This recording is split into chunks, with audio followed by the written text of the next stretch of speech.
The rear automatic braking or RAB system can assist the driver when the vehicle is backing up. RAB operates when the shift lever is in the reverse position and the vehicle speed is less than approximately 15 km per hour.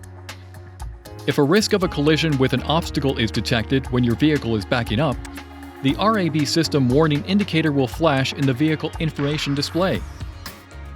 A red frame will appear in the center display, if so equipped, and the system will chime 3 times. The system will then automatically apply the brakes.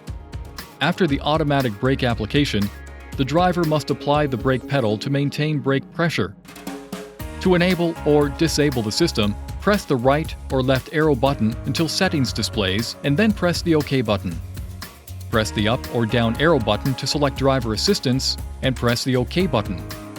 Now, select emergency brake and press the OK button. Then, select rear and press the OK button to toggle the RAB system on or off. Please see your owner's manual for important safety information, system limitations, and additional operating and feature information.